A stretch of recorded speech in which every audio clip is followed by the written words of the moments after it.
I'm Stacia Yapanis. I am currently a Bolt mentor down in the residency.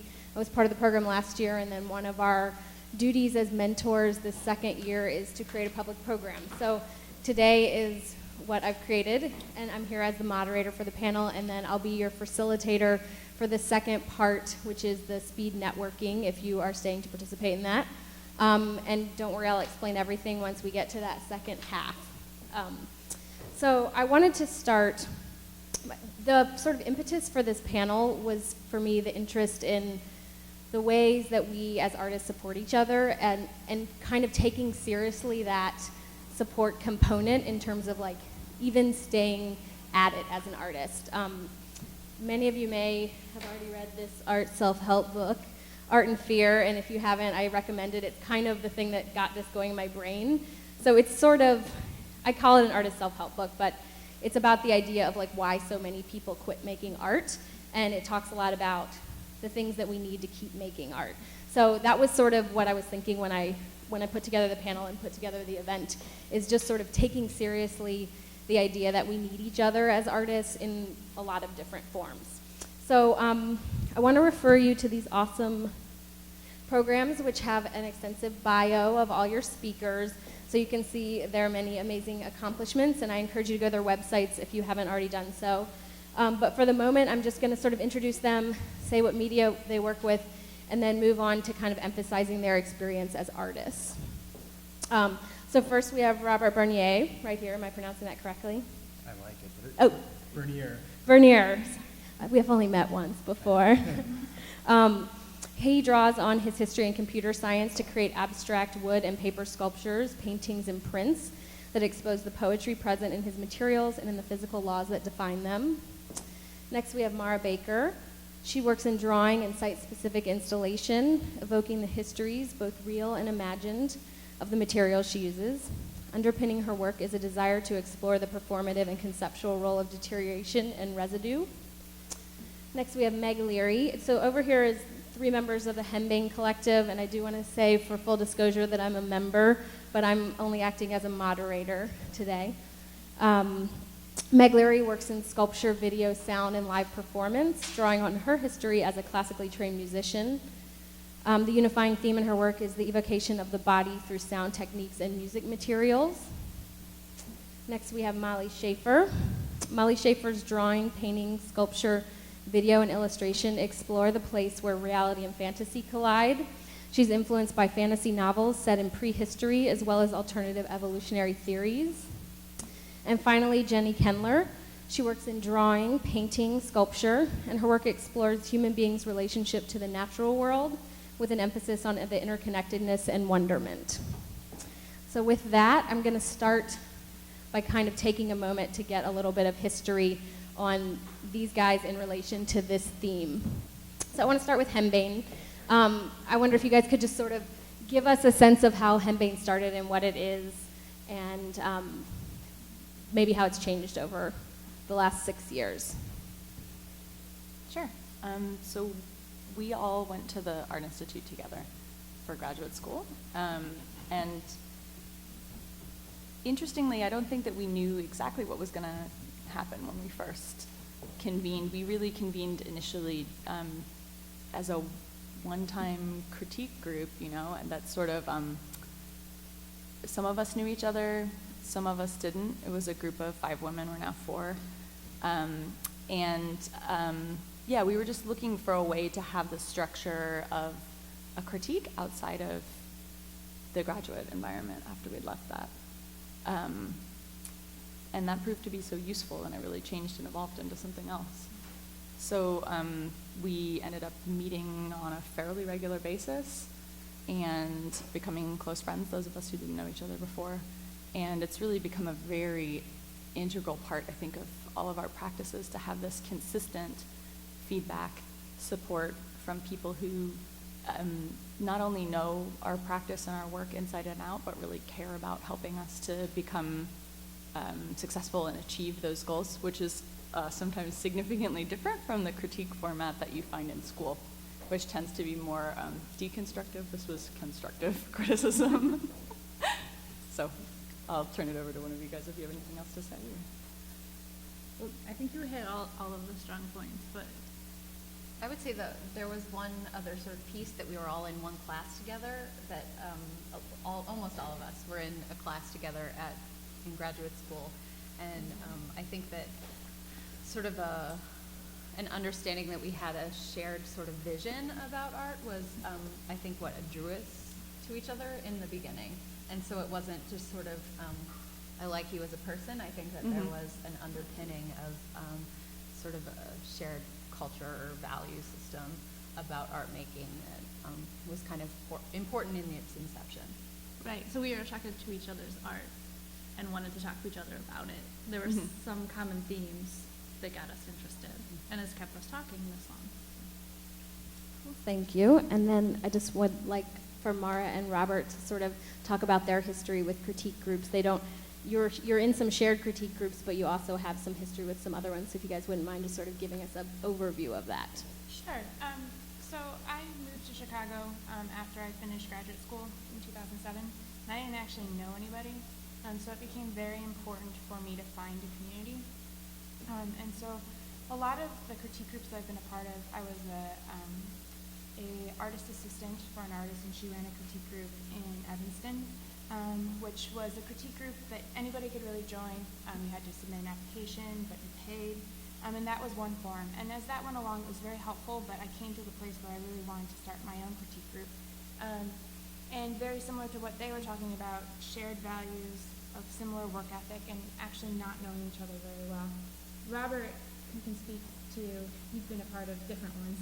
I've been a part of a couple of different ones, and I'm from Chicago. I've been here most of my life, but I changed focus on my career from being a technology consultant earlier to an artist, and so it was changing communities. I was trying to build a new one, and I think it was born out of a lot of things that they said, which is shared interest, liking the person. You know, I met Mara pretty early on in the show that we did, and we hit it off. We talked about things that we were both really interested in, and over time, I was introduced to the critique group that she was a member of originally, and then after that, we formed other groups and with other artists.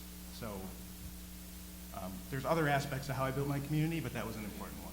So, and we were a part of 3 different critique groups at the same time. Some of them we're not a part of anymore, but they were all very integral in kind of developing our community and being proactive in that way. So excuse me, I cannot get a hold on how far this should be from my mouth. So we had one issue brought up, which is the issue of that the critique is very different from grad school critique. I wonder if you guys could speak to that. Like, did each of the groups have, was there a different perception of how to go about the critique? Were any of them different, or which ones were better, or what was most useful? So, graduate school was a great experience for me. I like your comment about deconstructive versus constructive, and I think that's really... That was a nice way of saying it. Yeah, it's a really nice way of saying it. When you are choosing to be a part of a group, you have a lot more choice in the decisions you make about that. So the critique group that was the critique group that I paid to be a part of, it was basically run like a class in many ways, and it was a lot of outside people that would give you feedback. One of the reasons that I decided to start my own was that I was really interested in surrounding myself with a very small community of people that I deeply respected their opinion and their work, to kind of give me a very kind of specific critique. And so I think they serve different purposes. One is not better than the other. They just did very different things for my practice. Yeah, I think it's interesting to have the different groups because in the larger group that we were part of, yeah, it was a classroom format, but it's a lot of different voices too. So I think you need to sometimes shuttle between them. So in the smaller group that we're part of, these artists have been with us for a while. They know us really well. You can get to places really quickly because it's like, oh yeah, I understand what you're about, but here's how it's succeeding, here's how it's not. And the conversation's very pointed. In the larger situation, it's good to get more instant reads from people too that are just, they're not quite as hooked into what you're doing. So it's not to say that one replaces the other, but they have their different values. Yeah, I would say though, if you have never tried the second version, so that you have the typical critique that, for those of you who attended an arts institution are probably familiar with, that's more the cold read version. Sure. The version where you're working with a group of people that like really know your work inside and out, and oftentimes can guess your goals before you even know them with a piece, that's fabulous. And that's not something that I really ever experienced in graduate school, and it really changed the way that I felt about the idea of a critique. Can you guys, anyone can jump in, maybe go into some sort of anecdotal stories or give us some examples of ways that like being in these long-term situations have really affected your practice and the work that you make? Either it can be positive and negative. I think just tell us about your experiences. I'm happy to start. When I got out of graduate school, I felt like very deconstructed. I felt like a puddle of, and not 100% sure. I'll be very honest about my experience. Very unsure about my footing in terms of my practice. And being a part of this group has sort of been able to, I've been able to really sort of take a deep dive into what I'm interested in, and I have people who support me to say what you're interested in is okay. And that for me has been incredibly revolutionary, because I think that we're all sort of singularly interested in things, and we're almost never interested in the exact same thing as each other as artists. It's very rare that that happens.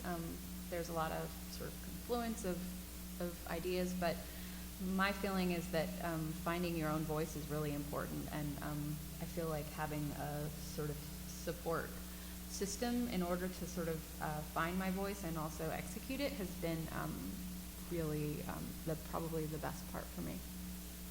And I think so too, and like what Robert said, when people know your work and know you, you can make a lot of progress quickly, or I don't know how you said it, you can get there faster. So they already know your background, they already know your themes and your subject matter and your goals and what you're interested in. And so when you don't have to start out explaining that every time, that's sort of taken, everyone already knows that, that's part of it. So I feel that you can go a lot deeper into your interests when everyone's already sort of on board with you getting there. Mm-hmm. You can take the train farther in. Yeah. To continue a really bad metaphor. But I mean, a specific example that really struck me with Mara, if you'll let me talk about it for a second, is Mara has such an incredible work ethic, and she puts so much effort into what she does, and sometimes it also translates into this idea that, well, I didn't work on it for 3 months, so, is it really done? There's that thing, and the fact that we know that about Mara, it was interesting when she made these beautiful pieces that she had put together, fairly rapidly. I thought it was really striking how we encouraged her to accept them, and she, it gave her an opportunity to just think about that. So, okay, I'll look at that and consider it, and I think that that's, from looking at it from the outside of what happened, I thought that was extremely constructive, because I was glad to see those pieces survive. Yeah, I think what I was going to go off of that is just, I think having that strong support group gives you courage to try new things and to do things that you wouldn't necessarily do. And also just that constant voice that they know you, they understand your work, what you were saying before, they kind of can guess what you're thinking before you think it. And sometimes they can also really speak to what they see that you may not be able to see. Yep. And I think that is incredibly useful, because they're your biggest cheerleaders and they're also your strongest critics. And having those two things at the same time is really, really, it's invigorating. It really helps you move forward. Mm-hmm. That makes me think about the idea of accountability. Can you guys speak to that theme, either negatively or positively, in terms of how your chosen groups have affected that? Like, is that a positive or negative force in your practice? Well, we all paid $50 into our group before we started, just kind of as like earnest money to keep each other accountable. And I think when we chose the group, we tried to, it started actually, I have a ongoing collaboration with another artist named Rafael Vera, And the critique group was started by me choosing 2 people and him choosing 2 people. And I think that, and we didn't, just similar to you guys, we didn't know each other really well, and we became friends through that experience. But there was an intentionality when we started where we said, you guys got to be serious about this. If you're not serious, we don't want you to be a part of the group. So that was kind of the intention going in, and I think it's good to have to show up once a month with something. It makes you keep working when you're kind of going through, you know, low birth. That is one of the biggest pitfalls you can run into is pacing your work schedule with life and all the things you have to deal with. It has to be extremely intentional. I mean, you have Google Calendar that stuff. I mean, like, you have to just Monday, Tuesday, Wednesday, this is when I'm in, you know, and having that once a month pacing where, you know, you can't go there 2 months in a row and not have anything. Because, you know, you respect these people and they're going to see that and they're going to call you on it. And you want people to call you on stuff. I mean, in a constructive way. I mean, you were saying about grad school, the negativity that can sometimes come out where, you know, people have different agendas. But the people you trust and respect, they will call you in it's like a tough love thing. I mean, it's kind of a cliche, but there's some truth to it. Yeah, and I think that we have a similar sense of sort of like accountability towards each other, although in our case it formed very organically. Like I said, we just sort of decided we were going to meet, and then it was useful, and we met again, and then we met another time, and I think a few times we pulled in different members, and then after a while this sort of like group of congealed, and I think that without ever really stating it, I mean, we didn't make bylaws, but we've really all committed deeply towards supporting each other's careers, and so we show up at people's events and you know, take like a deep and focused interest in each other's work. That's been, at least as a member, has been really, really special. Yeah. And as far as accountability, it's also having an audience. You have a built-in audience, so you don't want to, you want to have something to show them every time. And so, especially when you're right out of grad school and you might be working a crappy job or trying to find any kind of job, and also, you know, be an artist. It's just nice to have that other people in that same situation. Yeah. You can hold each other accountable for not sort of like losing your footing and. Right, and having that continuity when everything else was really changing was Right. really important to us. I think what you were talking about how some people just like they stop being artists because the rest of their life gets in the way. That this was like this like undercurrent under all of that other stuff that allowed us to stay really focused.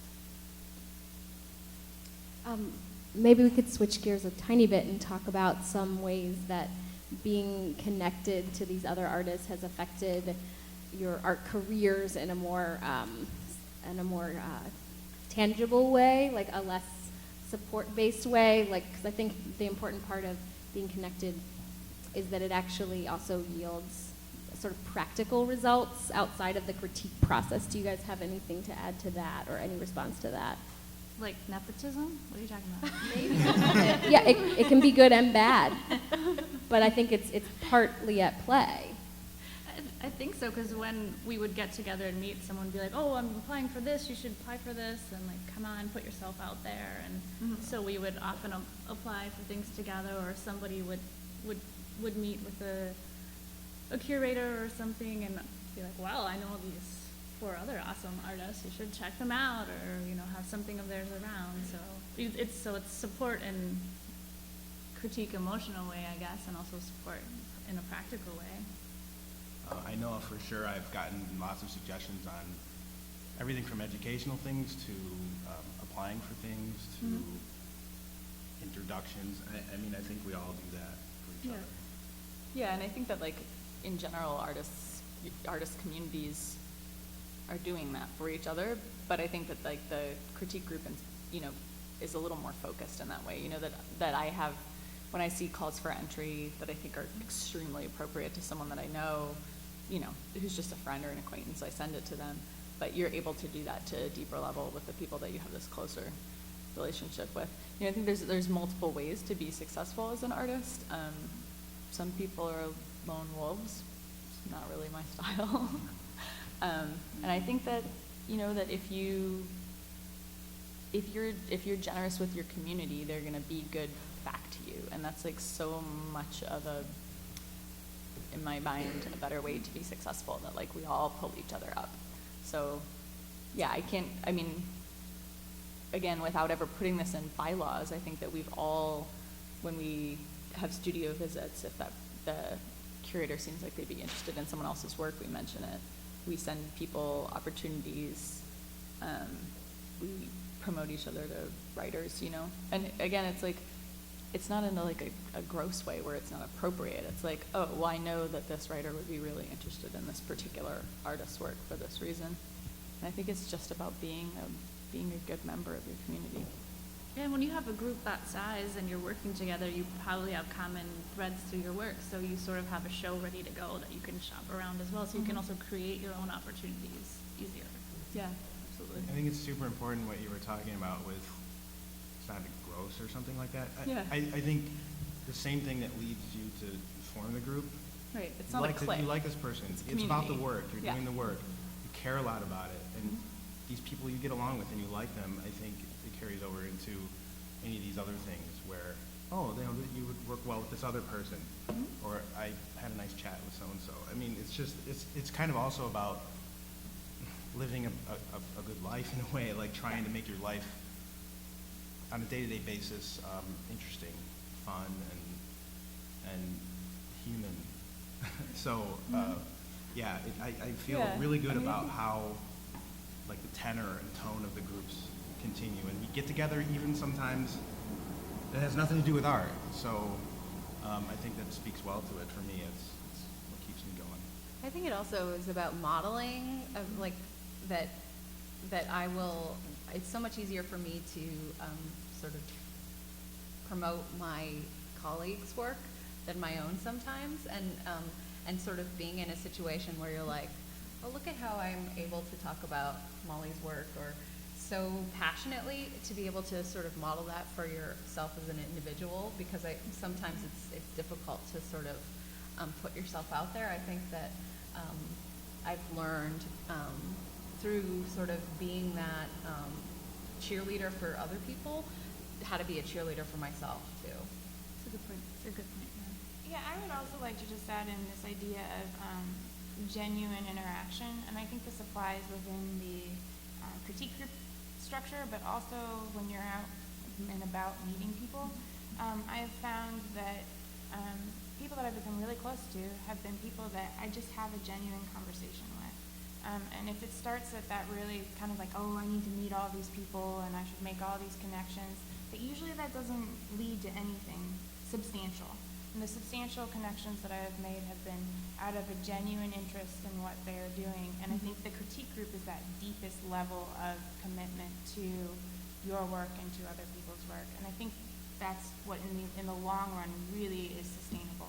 Right, I mean, we don't, as artists, we don't have an office, right? It's like essentially that we've chosen our coworkers. Right, yeah, Right? exactly. And how nice that we get to choose them instead Right. of being like automatically punched down and cute next to Can't someone choose your else. family, can't choose your coworkers, but you can choose your group. Right, yeah.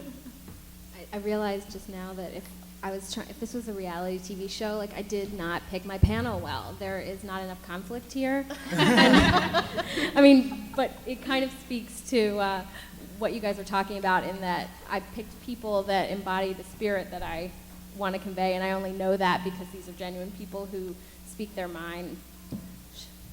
I'm not your typical moderator. Ask us something But confrontational then. where I'm going with that is what's leading me into the idea of competition in the art world in general, and it may be in the Chicago art world. And I'm wondering, do you guys have specific experiences either outside your groups or inside your groups even around the idea of competition? Can I say something Yep. before you get into that to follow up on Absolutely. the last thing? That's because you wanted a little bit of, not that it's conflict, but so being with a group that we've worked for how long? 6 years? And as we were saying before, both groups are saying they know you so well, they know your goals, they are sharing in your vision. So sometimes when I'll show my work to other groups of friends who didn't go to the same grad school as me or aren't in our critique group, they'll have completely different feedback for me. And I'll be like, well, everyone said like this and that, and they're like, what are you talking about? And so then I think like maybe we're too close sometimes. So it's good sometimes to get out and show your work to other people for a fresh set of eyes, because Yep. it's almost become like like me talking about my own work sometimes, because you guys will know me so well, which is awesome and great and allows everyone to get where they need to get, but sometimes you can become sort of insular, and so. Yeah, I And agree. also, are I you agree. making leaps outside of where your comfort zone if you're with people who sort of Yeah, 'cause celebrate your comfort It zone? feels good to get good feedback, right? Yeah, I mean, I would say, like, in my experience being, I mean, I'm in graduate school now, but up until this point, I've been sort of self-taught. So I maintain there's other groups around that I interact with, and they have some wildly divergent views of the art world and art and what they like and don't like, and some of them are diametrically opposed to each other. Yep. And I take from it what I can, but it's taught me a lot, and I definitely maintain it's absolutely critical not to get insular in the process of Yep. doing this. You need the cold read, you need the slow read, you need all these different, to make it the most powerful experience you can make it, you need those different aspects. Yeah, this should just be a component, but I think it's a component that a lot of artists don't necessarily have.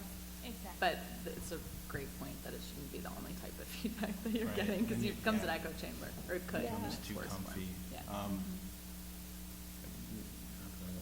Well, there were some situations where some people were joined the group, and these things we're talking about the genuine interest or the agenda that they had maybe didn't match what the rest of the group wanted. So, and you can amicably part ways. It doesn't have to be a huge deal, but it isn't always successful, and maybe there's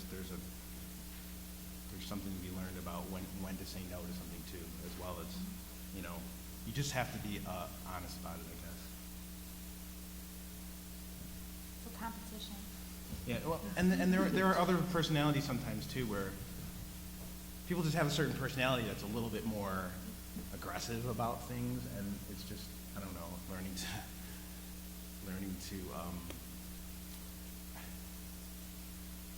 kind of deal with that. I don't know. I have some specific experiences with that too, and it's just giving it back a little bit, not being afraid to say something, and just so it's not sweetness and light all the time, is I guess all I'm saying. Right. And There's- you have to just, it's you're touching on things. I mean, art's very important to all of us, and when you cross someone's path, or you say about something that they've spent so much of their time and energy working on, it's inevitable that's gonna rub some people the wrong way a little bit. But it's like a lot of relationships where you have to just look at the bigger picture of that and work it out. Yeah, I think that there have been moments in the group where we've all had to, like there's been something, the elephant in the room, like, we're looking at someone's work and all of us are kind of thinking like, oh man, we really need to say X. That we know this person's maybe not gonna take it well, but it needs to Who be is said. that? No. Every one of us. I think that there's definitely been moments where I feel like that we've had to make those like difficult criticisms. Which is harder when you've spent so much time to become friends with people, then it's Right. easier and it's harder. Yeah, it's easier in some ways and it's harder in other ways. Yeah, that like sometimes when you're in if you've like just sat in on a critique panel, where you don't know the person at all, sometimes it can seem really easy to say something that's very challenging, and other times not. Other times, this form of knowing that people that are supportive of you sometimes allows you to say things that can be really difficult to hear. Yeah, it's almost like family in some way. Like, I've never had this experience in adulthood where I have this group of people who it's like family in that it's unconditional love in some ways. Aw. That it's, I'm sorry to get all, but like I know that I can say difficult things to them and that they're not gonna walk away from me, or it's a rare sort of relationship in a rare relationship. It's a rare relationship, absolutely. Yeah. So I don't know how that translates exactly to competition. I'm not sure that we've ever found ourselves in a situation where we were really directly competing for things. Our work is different enough in that respect. Or maybe it's happened and it's just gone unspoken, and I mean, I at least have the sense that if, say, two people in the group are applying for a grant, there's only one grant, if one of the people gets it, that person everyone would be happy for them. Yeah, I mean, maybe the issue is that competition doesn't exist in the exact same way in the groups that you guys have formed. Yeah. I mean, I've heard horror stories, and I haven't had personal experiences with them of people being stabbed in the back in some kind of art-related way. Sure. And it sounds like maybe that hasn't come up in these specific groups. I would say that not competition per se, but more sort of envy and jealousy and things like that are more sort of a little bit beneath the surface sometimes, and that I think has happened at different times where people get some sort of something that but I think that that's something that we all have to deal with all the time. But so I would say that not so much outright competition, but more sort of envy can be a little bit harder to deal with. In competition, it's just part of, it's just, you're a professional, that's part of the profession. I could definitely see people getting a little bit sad when someone seems to be leaping so far ahead. And I think it's interesting about the different artists doing different work and how they don't step on each other's toes too much. Maybe that's part of it, but I don't know, I think maybe we've been kind of lucky because everyone seems to be just pretty active, and there's not a huge gulf developing that I see between the different members of the group. I don't know. Well, I think even just to speak more broadly to my experience in the Chicago art community, there is competition, and some people go about it in a very kind of like, I'm going to get everybody and do the best, and like, you can have that attitude towards it, but I think you can be just as successful by affirming what you do well, really seeking out those opportunities, and choosing not to focus on doing something better than somebody else. And I think that carries over into the group, and that type of stuff is really kind of putting the onus on yourself to really constantly do better, push the work, Right. push your opportunities, all that type of stuff. So in many ways, I feel like I'm slightly just pushing my own specific ambitions, and that doesn't necessarily mean that I have to beat somebody else out. So. And competition can be inspiring and like motivating, is the word I'm looking for. So Yeah. it's not always a bad thing.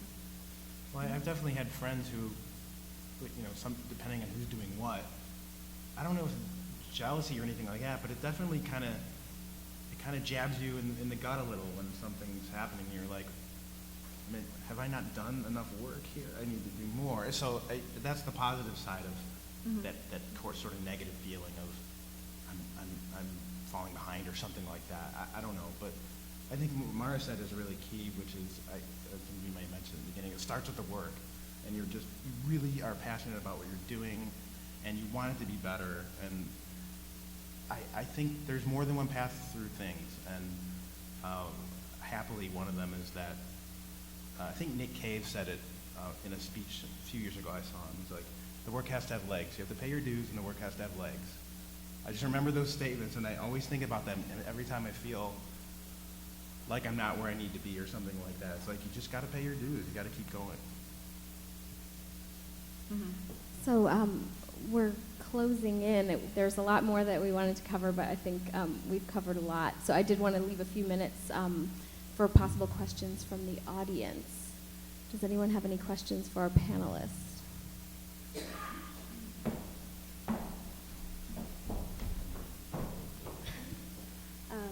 Mara, you're the only one who seems like didn't go to graduate school here. So I was curious how, other than the critique group, how you got more involved in Chicago's art community. Sure. When I moved back here, I did go to 1 year of undergraduate at SAIC, and I will fully admit I did not take advantage of that situation to its full capacity. So I didn't really know anybody when I moved back here in 2007. And I was really overwhelmed by it. It seemed like there was like this, microcosm that was evolved out of all of the different schools, and I didn't really understood how it works. So I think for me it was just going to things, just slowly but surely. And I would literally even say to myself, okay, I'm going to talk to 5 people, because I'm very much an introvert. the idea of networking with people or finding a community is incredibly overwhelming. And it was just those small little teeny steps of finding people that I thought were interesting, that I liked their work, and actually approaching them and saying, in many cases, will you collaborate with me? And I think that's actually one of the biggest keys for me, is that I've worked in a couple of collaborations over the past 5 years, and those have been very fruitful in helping me develop a community. So,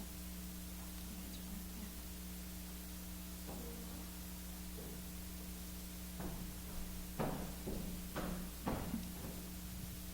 Hi, I'm a photographer and started a little four-person critique group, and I found it is very soft. It's become a pat on the back group, and you sort of address the need to also be critical, constructively critical, but do you have any tools or ideas on how to change the nature of this group or assure that people are going to come in and give honest opinions rather than, oh yeah, that's great?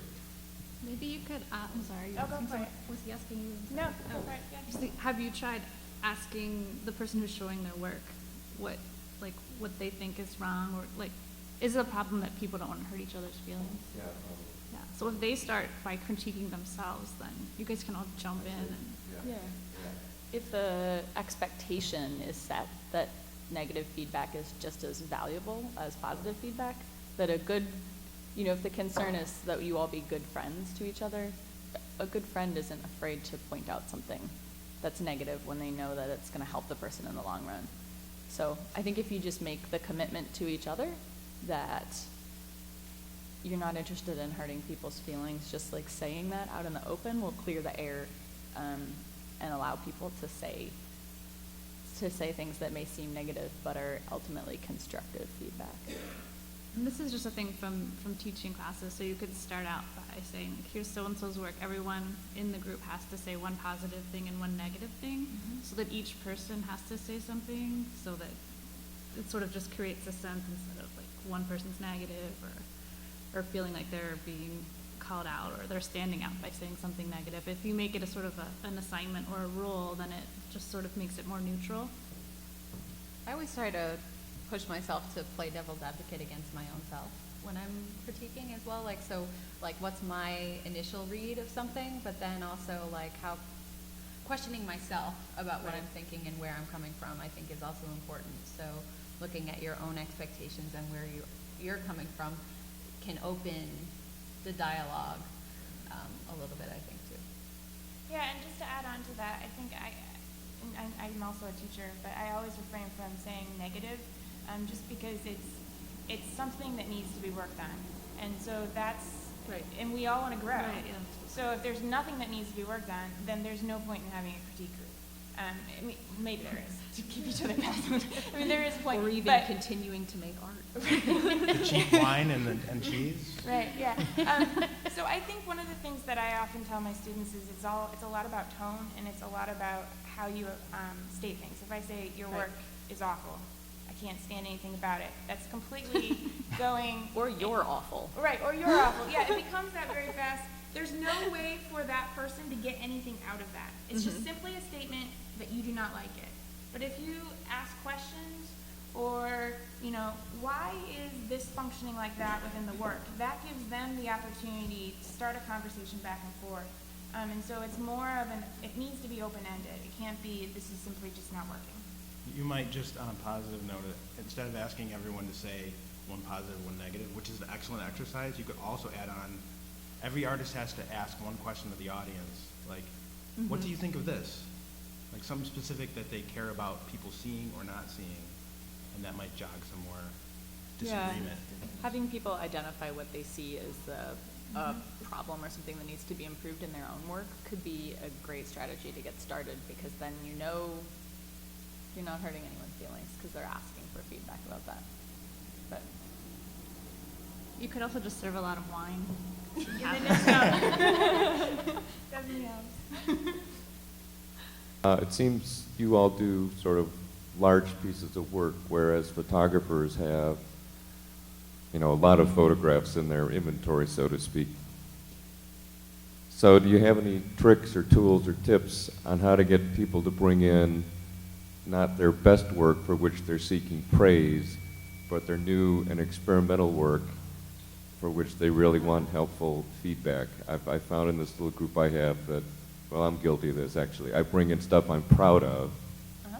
rather than stuff I necessarily think is risky or new or have the question, how is this going to be received? And I don't know, again, your work seems to be larger scale than, you know, having thousands of photographs to choose from. Two of us have master's yeah. degrees in photography. Okay. So, I would say that start with the work that you think is close to being done, and then say, I wanted to share this with you because this is work that I think is successful. But that's a brief component. And I think oftentimes we do that. We want to share the work that we're really happy with. But then where the critique group becomes really useful is where you have the work that's sort of half-baked, the work that you don't know where it's going, the work that you really are interested in a kernel here, but you feel like it's just not being communicated very well, or where you have a very specific problem where you say, like, I know it needs something, but I need suggestions. So, I mean, perhaps it sounds like you need a little more like structure initially to the group, and then I think once that happens, the whole tenor of the group could change. That you'll really, you know, if you say, like, our mission here is really to, like, help each other improve as artists, then it's going to become acceptable to say things that are negative. It's going to become valuable to bring in work that's half-formed. I think another thing that's important is going to the space where someone works, because they'll show you the stuff that they're most proud of first, but then as the time goes on, they'll start showing other stuff and Yeah, like that always pulling out other happens. things and That always happens. lifting a cloth over something. You know what I mean? So I think that going to, like, somebody's space where they're working is actually a really important piece of that, because then you can sort of find these, like, little things that they're not willing to really cart with them somewhere. And that's really, really interesting. That's a good point.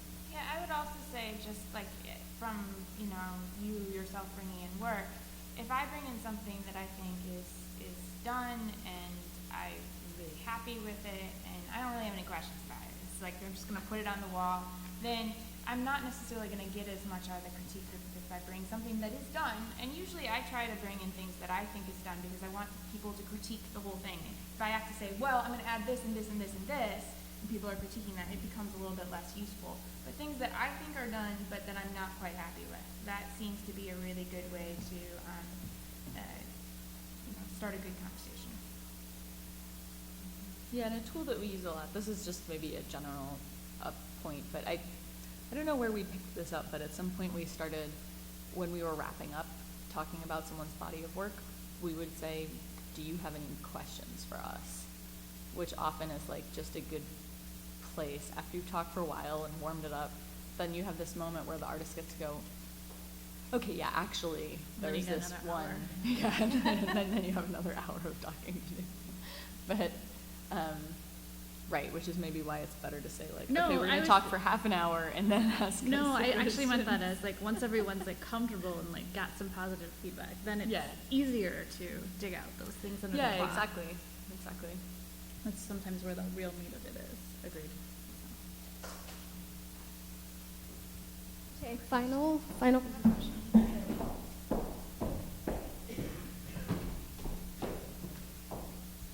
So do you meet with each other at each other's studios and just have like one person gets critiqued per night, or do you bring stuff in?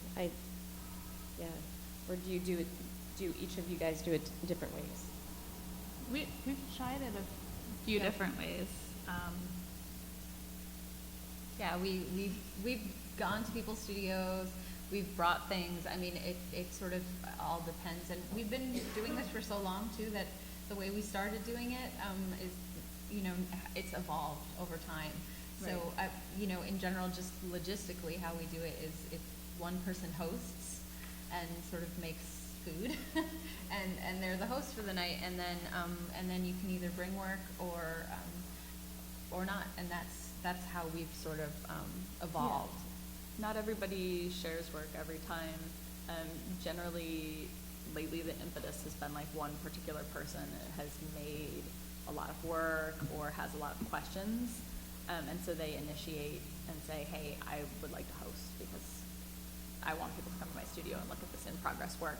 And then anyone else who also needs feedback at that time would then bring things. And we started out by doing sort of an hour or so for each person. So if you're starting out and looking for structure, we would have some food and drinks first, and everyone feels more comfortable, and then can just go through each person.